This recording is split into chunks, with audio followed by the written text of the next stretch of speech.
먼저 제목을 오늘 이렇게 정했어요. 실상 필요한 것은 한 가지뿐. Only one thing is necessary 라고 정하고 여러분과 함께 은혜를 나누고 싶습니다.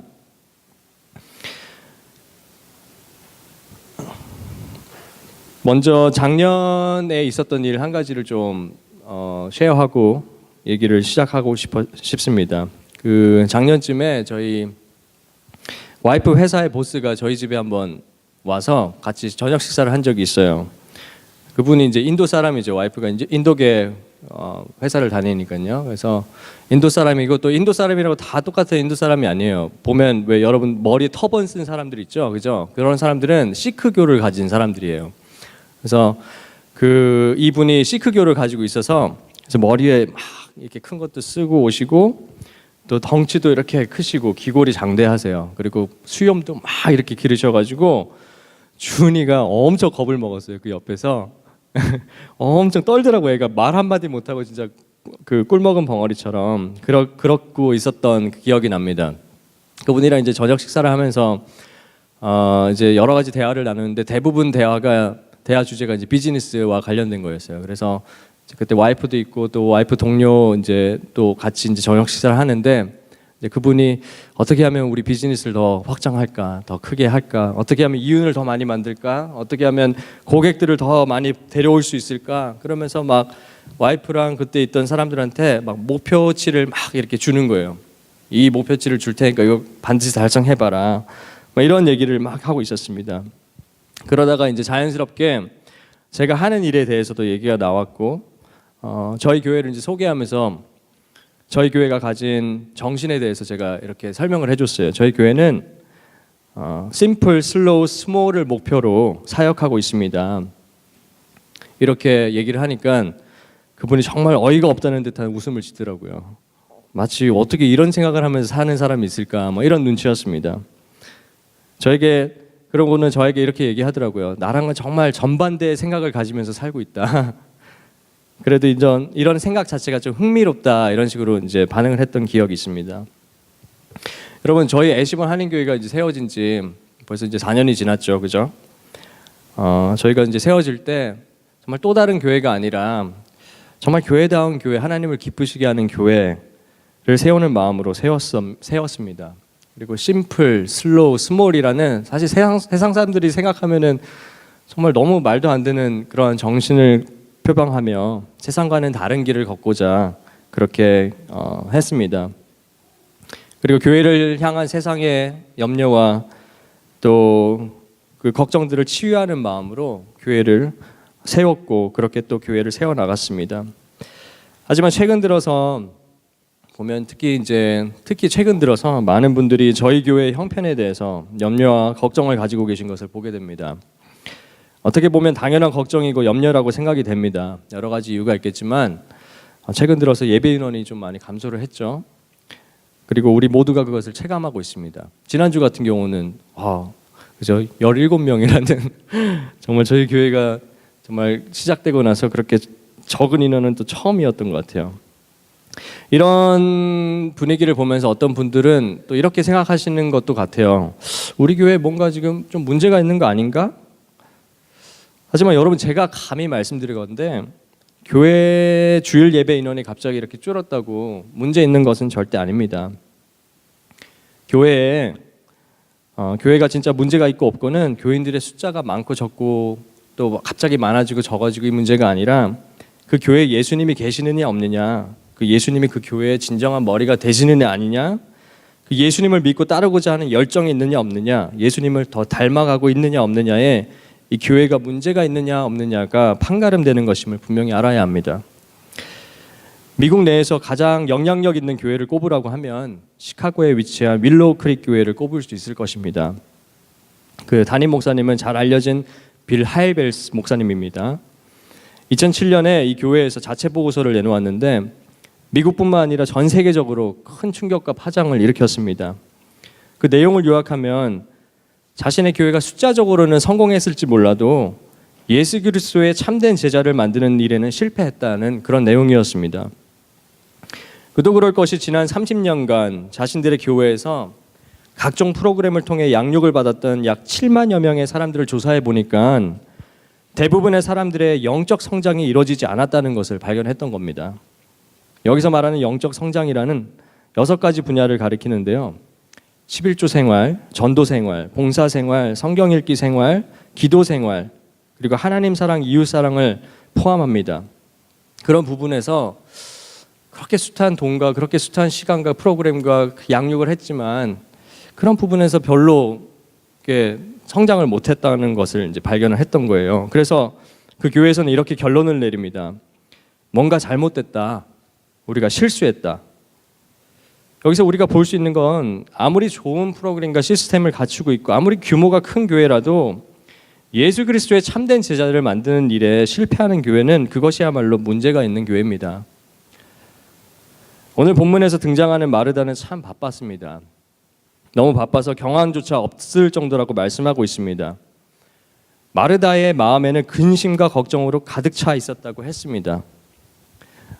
마르다가 왜 바빴습니까, 여러분? 무엇 때문에 마르다가 이렇게 염려하고 있었죠? 개인적인 일 때문이 아니었습니다. 그죠? 주님을 만나고 주님을 대접하고 주님을 기쁘시게 하기 위한 일을 하면서 마음에 그렇게 염려가 있고 그렇게 바빴던 겁니다. 그런 그녀에게 주님께서는 이렇게 말씀하시죠. 마르다야, 마르다야, 너는 많은 일에 마음을 다 쓰면서 걱정하지만 실상 필요한 것은 한 가지뿐이다. 여러분, 예수님께서 하신 이 말씀에 주목하시기 바랍니다. 실상 필요한 것은 한 가지뿐이다. 우리가 현재 우리 교회가 처한 상황을 바라보면서 교회에 대해서 여러 가지 걱정이 들고 염려가 들고 또 이것은 당연해 보입니다. 숫자가 더 늘어나야 할 것 같고 이것도 해야 할 것 같고 이것도 부족해 보이고 저것도 부족해 보이고 그것 때문에 우리의 마음에 불안과 염려가 분명히 찾아들 것입니다. 하지만 이런 저와 여러분들을 향해서 주님께서 마르다에게 하셨던 말씀과 동일한 말씀을 하고 계신 줄 믿으시기 바랍니다. 실상 필요한 것은 한 가지뿐이다.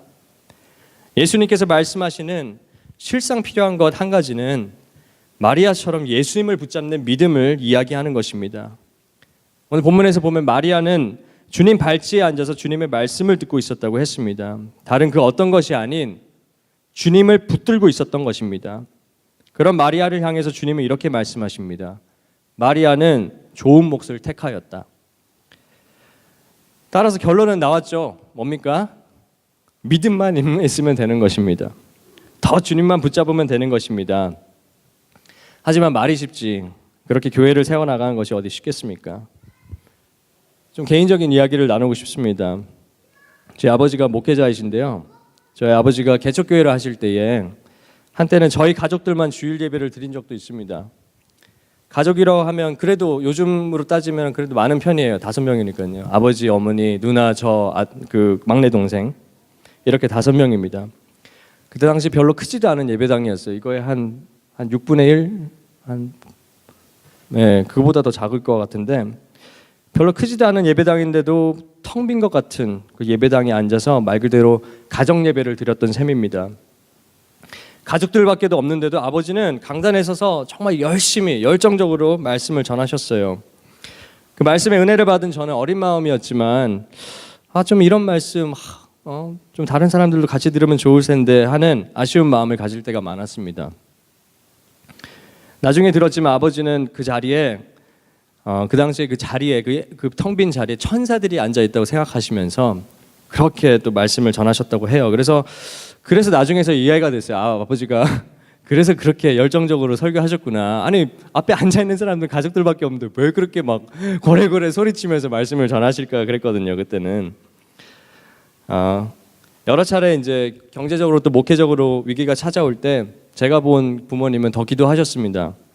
더 주님 붙잡았습니다. 아버지는 이제 새벽 기도와 상기도를 다니시고 한 번은 이제 제가 학교를 다녀왔는데 제 아버지의 모습을 보고 깜짝 놀란 적이 있어요. 왜냐하면 나이가 중년이셨어요 그때 당시에. 근데 머리를 빡빡 미신 거예요. 제가 그런 모습도 처음 봤거든요. 저희 아버지. 아버지가 너무 이제 목회가 힘들고 좀 그러니까 자기가 도저히 안 되겠다 싶어서 머리를 빡빡 밀고 금식기로 하러 이제 산으로 올라가신다는 거였어요. 그러면서 저한테 뭐 정확하게 언제 내려올지도 이제 기약이 없이 올라가시겠다고. 그런 아버지를 떠나보내고 어린 마음인데 마음이 너무 아프더라고요. 네, 그래서 혼자 방에서 이렇게 막 눈물을 훔친 적도 있습니다. 그렇게 아버지와 어머니가 기도하며 주님을 붙들었어도 현실의 벽은 항상 높았던 것 같습니다. 나중에 어머니한테 이제 들은 얘기인데요. 제가 미국에 나와서 유학 생활을 할 때 아버지는 새로운 개척교회를 다시 시작하셨다고 해요. 그런데 그때 그곳에서 그야말로 이제 바닥의 바닥을 경험하셨다고 합니다. 그래도 이전교회 예전에 저희 가족 예배 드렸다는 그 교회에서는 재적교인이라도 좀 있었어요. 그래서 그래도 뭐 매주일 가족 예배 드린 게 아니고 그래도 많게는 20명가량 막 이렇게 오기도 했었어요. 그때는 뭐 잔치집 분위기죠. 근데 새로 시작하신 이 교회는 재적교인조차 아무도 없는 그런 교회였어요. 더군다나 저도 그때 유학 나와 있어서 없고 저희 누나도 미국에 그때 취업이 돼가지고 나갔던 터라서 부모님과 막내 동생 이렇게 셋만이 유일한 재적교인이자 예배 인원이었던 셈입니다. 그곳에서 1년 넘게 목회를 하시는 동안 매일같이 성전을 닦고 또 기도하고 또 이렇게 기도 띠 같은 것도 이렇게 만드셔가지고 길거리를 막 다니시면서 사람도 사귀고 전도도 하셨다고 해요. 그렇게 막 열심히 했음에도 불구하고 조금도 교회가 부흥되지 않았다고 합니다. 너무나도 높아만 보이는 현실의 벽 앞에서 아버지는 결국 크게 흔들리셨고 이제는 모든 것을 포기하시겠다고 선언하셨다고 합니다. 아버지께서 이렇게 크게 흔들리실 때에 그 옆에는 또 다른 믿음의 사람인 저희 어머니가 계셨습니다. 어머니께서는 그런 아버지를 향해서 다른 사람은 당신 다 버리고 외면해도 나는 당신 안 버릴 거예요. 그러라고 하나님께서 당신 곁에 저를 보내셨나 보네요. 그러라고 저를 당신의 아내가 되게 하셨나 보네요 라고 말씀하셨다고 합니다. 전도서 말씀에 보면 이런 말씀이 있습니다. 혼자 싸우면 지지만 둘이 힘을 합하면 적에게 맞설 수 있다. 세 겹줄은 쉽게 끊어지지 않는다. 여러분, 현실의 벽은 우리가 상상했던 것 이상으로 높습니다. 우리 교회도 이제 4년 정도 됐으면 이제는 제법 좀 뭔가 되어야 하지 않을까 싶은데 오히려 최근 들어서 그죠? 뭔가 더 어려움을 겪고 있지 않습니까? 현실의 벽은 우리가 생각하는 것 이상입니다. 그래서 우리 각자가 주님 붙들고 믿음 위에 굳게 선다고 할지라도 현실의 벽 앞에서 때로는 우리는 다시 포기하고 쓰러질 때가 분명히 생기는 것입니다. 그래서 때로는 누군가 믿음이 흔들릴 때, 누군가 좌절하고 쓰러져 있을 때 다른 사람이 우리라도 믿음 위에 굳건히 서 있어야 합니다. 그래서 우리가 흔들리고 있는 그 누군가에게 하나님의 손길이 되어줘야 합니다. 쓰러져 있는 형제 자매를 위해서 같이 울어주고 기도해주고 안아주고 우리 모두가 주님 앞에 바로 설 수 있도록 일으켜주고 세워줘야 하는 것입니다. 그것을 위해서 저와 여러분들을 이 교회로 하나님께서 불러주신 줄 믿으시길 바랍니다. 그것을 위해 하나님께서 저와 여러분들을 서로에게 붙여주신 줄 믿으시길 바랍니다. 오늘 왜 이러죠? 오늘 본문 바로 이전에 착한 사마리아인 이야기가 등장합니다. 저는 이것이 우연이 아니라고 생각합니다. 우리가 이 교회에서 믿음 붙들고 나아가야 하지만 믿음이 흔들리는 누군가에게 우리가 착한 사마리아인이 되어 주어야 하는 것입니다. 그 사람이 다시 힘을 내서 이 믿음의 길을 갈 수 있도록 우리는 그 사람을 정성껏 도와주어야 하는 것입니다. 세상의 눈으로 볼 때는 저의 이러한 노력이 참 가상해 보일 수도 있을 것입니다. 뭐 저렇게까지 교회를 세워야 하나? 교회가 뭐라고? 참 징하다.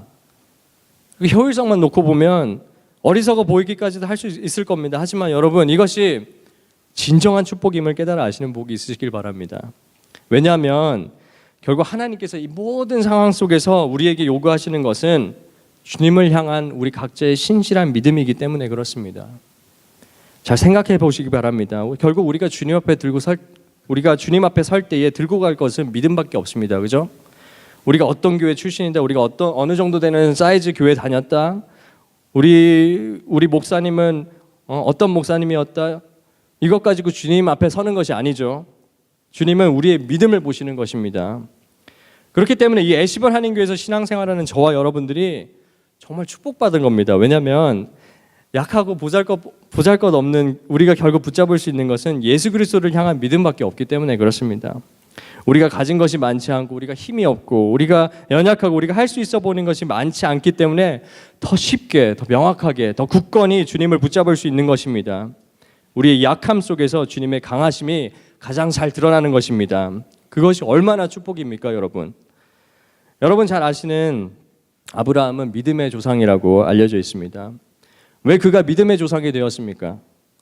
이삭이라는 한 명의 아들까지도 내려놓으라는 하나님의 명령이 굴복했기 때문입니다. 저는 순종이 아닌 굴복이라고 표현하고 싶습니다. 어렵게 얻은 사랑하는 이 귀한 자식, 이 외아들까지 내려놓는 것이 정말 말도 안 되는 거죠. 얼마나 어려운 일이었겠습니까? 하나님께서는 그것마저 내려놓게 하신 것입니다. 하나님은 그것 너머까지 자신을 신실하게 믿는 믿음을 원하셨던 것입니다. 결국 밑에 바닥까지 내려갔던 아브라함은 그 바닥에서 하나님을 붙잡을 때 어떻게 됐습니까? 하나님께서는 그를 그냥 쓰러져 내버려 두지 않고 그를 믿음의 조상으로 우뚝 세우셨음을 저희가 기억해야 합니다. 그리고 하나님은 그 아브라함에게 어마어마한 축복을 주시죠. 그죠? 이삭이라는 단 한 명의 아들을 통해서 그 밤하늘의 별과 같은 바닷가의 모래알 같은 엄청난 축복으로 이어진 것입니다. 우리 하나님은 좋으신 하나님입니다. 하나님을 신실히 붙잡고 나갈 때 좋으신 하나님께서는 우리에게 반드시 좋은 것으로 주실 줄 믿습니다. 생각하지도 못했던 방식으로, 기대하지도 못했던 방식으로 놀라운 축복이 우리 교회와 삶에 풍성해지리라 믿습니다. 여러분도 이것을 확신할 수 있는 복이 있으시길 바랍니다. 제 아버지 얘기로 다시 돌아갑니다. 근황이 궁금하시죠? 제 아버지가 바닥의 바닥을 경험하셨지만 그곳에서 결국 포기하시지 않으셨습니다. 그곳에서 더 하나님 붙잡으셨습니다. 물론 그렇게 된 데는 옆에 계신 저희 어머니가 큰 몫을 감당하셨겠죠. 아버지는 그 과정을 통해서 나주계살이라는 깨달음을 얻으셨습니다. 나주계살은 나는 죽고 예수로 사는 사람, 예수는 살고, 이것의 주일인 말입니다. 바닥 밑에 바닥에서 자신을 죽이고 예수 그리스도만을 붙잡고 있던 제 아버지를 결국 하나님께서는 들어서 세우셨습니다. 그래서 지금은 극동방송이라는 한국의 기독교 방송국이 있죠. 거기에 전남동부라는 지사가 있어요. 거기에 지사장이 지금 되셨습니다. 그래서 예전에 아무도 없던 예배당에서 그곳에 천사들이 앉아 있다고 생각하시면서 열성을 당해 복음을 외치시던 아버지께서는 이제는 방송을 통해서 수백만 명의 청취자들에게 복음을 전하며 제2의 목사 인생을 살고 계십니다. 그리고 수많은 교회들과 모임을 다니시면서 정말 복음을 전하고 계세요. 이렇게 행복한 순간이 없다고 하실 정도로 요즘은 날아다니시면서 목회를 하고 계십니다. 여러분, 우리 하나님은 정말 좋으신 하나님임을 믿으시기 바랍니다. 우리의 상황을 다 알고 계십니다. 우리가 어떻게 지금 좌절하고 어떻게 힘들어하는지 다 알고 계십니다. 그 속에서 하나님께서는 우리의 믿음을 원하시는 줄 믿으시기 바랍니다. 오늘 본문 말씀은 이렇게 끝이 납니다. 마리아는 참 좋은 몫을 택했다. 그것을 빼앗아서는 안 된다. 주님을 붙잡은 마리아, 믿음을 붙잡은 마리아를 가리키면서 예수님께서는 이렇게 말씀하시는 겁니다. 그것을 빼앗아서는 안 된다. 새 번역에서는 이것을 아무도 그것을 그에게서 빼앗지 못할 것이다 라고 번역했습니다. 하나는 빼앗아서는 안 된다 그러고 또 하나는 빼앗지도 못할 것이다 이렇게 번역했죠. 이 번역들이 상반된 것 같지만 저는 서로 보완해줘서 더 완전한 의미를 전달하는 것이라 봅니다. 그것은 우리가 주님을 붙잡는 우리의 마음, 우리의 믿음은 첫 번째로 빼앗아서도 안 되는 것이고 두 번째로 빼앗고 싶어도 빼앗을 수도 없는 것입니다. 예수님의 비유 말씀 중에 감추인 부화의 이야기가 있습니다. 하늘나라는 밭에 숨겨놓은 보물과 같다. 어떤 사람이 그것을 발견하면 제자리에 숨겨두고 기뻐하며 집에 돌아가서는 가진 것을 다 팔아서 그 밭을 산다. 저는 바로 이 비유가 오늘 말씀의 핵심이자 결론이라고 말씀드립니다. 예수님께서 우리에게 진정으로 원하시는 것은 예수님만 붙드는 것입니다. 예수님 한 분만으로 만족하는 것입니다. 예수님 한 분만으로 기뻐하고 예수님 한 분만으로 우리는 정말 배부를 수 있는 것입니다. 좋은 뜻을 가지고 교회를 세워나가는 저와 여러분들이 이것을 꼭 명심했으면 좋겠습니다. 우리가 교회를 부흥시키고 더 좋은 프로그램과 더 좋은 무언가를 정말 개발하는 것보다 항상 더 우선시되고 첫 번째가 되어야 되는 것은 내가 마리아처럼 예수님 발치에 앉아서 예수님 말씀을 경청하며 예수님과 사귀며 그 예수님 한 분만으로 만족하는 그것입니다. 우리가 예수님을 더 알고 예수님을 더 굳건히 붙드는 신앙인이 되어야 할 것입니다. 그러할 때에 우리의 환경이 어떠하든지 사도 바울의 고백처럼 일체의 비결을 배울 수 있는 것입니다.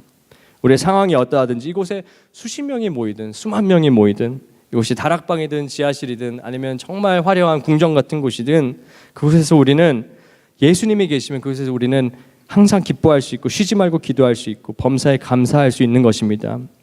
이런 예수님 붙들고 우리가 나갈 때 우리 안에 영적 성장도 반드시 일어날 줄 믿습니다. 이 교회가 수십 년이 흘러서 뒤돌아볼 때 실패했다, 뭔가 잘못됐다 이런 씁쓸한 고백을 하는 것이 아니라 정말 주님 앞에 칭찬받고 하나님께 영광을 올려드릴 수 있는 교회가 되어야 하고 또 그렇게 될 줄 믿습니다. 우리가 믿는 하나님은 좋으신 하나님입니다. 세상 눈에는 불가능해 보이고 안 되는 게임이고 포기해야 하는 상황처럼 보일지라도 믿음의 눈으로 볼 때는 전혀 다르게 보입니다. 한 명이라는 이삭이었지만 아브라함이 믿음 들고 나갈 때 그 한 명으로부터 셀 수도 없는 믿음의 자손들이 생겨났음을 기억하시기 바랍니다. 지난주에 저희 청소년부에 한 명 나왔습니다. 저는 개인적으로 이것이 참 의미가 있다고 생각합니다. 비록 한 명이었지만 세상적으로 볼 때는 되게 낙심되죠, 그죠? 4년이나 지났는데 한 명이 나왔어요. 세상적으로 볼 때는 저는 어떻게 보면 되게 실패자예요. 하지만 저는 세상적인 눈으로 보지 말고 믿음의 눈으로 보려고 합니다. 하나님께서 나의 믿음을 연단하시는구나, 하나님께서 나의 믿음을 더 강건하게 하시려는구나 생각하면서 기쁘고 감사하게 이 상황을 여깁니다. 그리고 더 주님을 붙들려고 합니다. 그리고 더 주님 마음으로 이 한 명을 또 우리 청소년부를 섬기려고 합니다. 놀라운 사실은 바로 이 한 명이 지난주에 저희 청소년부가 세워진 지 4년 만에 처음으로 11조를 냈다는 겁니다. 물론 그 아이의 어머니께서 좀 작용을 하신 것 같긴 해요. 그 부모님의 체크로 내더라고요. 그래서 저는 이것이 분명 하나님께서 하시는 일이라 믿습니다. 아멘. 여러분, 우리가 믿는 하나님은 정말 좋으신 하나님입니다. 그 하나님은 다른 것이 아닌 그분을 향한 전적인 우리의 믿음을 요구하고 계신 줄 믿으시기 바랍니다. 여러분, 이 믿음 붙들고 지금 상황이 어떠하든지 정말 우리 낙심하지 맙시다. 우리 더 웃읍시다. 더 행복합시다. 더 사랑합시다. 더 기도합시다. 그리고 우리 더 서로의 아픔을 내 아픔처럼 돌보십시다. 그리고 우리 서로에게 진짜 좋은 이웃이 됩시다. 우리 서로 더 그리스도 안에서 하나가 됩시다. 우리가 이 믿음 더 굳건히 붙들고 나갑시다. 예수님만 바라봅시다. 이 믿음 붙잡고 나갈 때에 좋으신 하나님께서는 반드시 우리를 책임지시고 축복해 주시리라 믿습니다. 우리를 높이시리라 믿습니다. 하지만 설령 우리를 세상적인 눈으로 볼 때 높이심과 채우심이 없다 할지라도 주님과 함께하는 그곳이야말로 천국이고 주님 한 분만으로 만족하는 진정한 축복이 저와 여러분과 함께 하시기를 간절히 바랍니다. 믿음의 창시자요 완성자이신 예수를 바라봅시다. 또 마지막 우리 말씀 함께 읽었으면 좋겠습니다. 시작. 선한 일을 여러분 가운데서 시작하신 분께서 그리스도 예수의 날까지 그 일을 완성하시리라고 나는 확신합니다. 아멘. 이 시간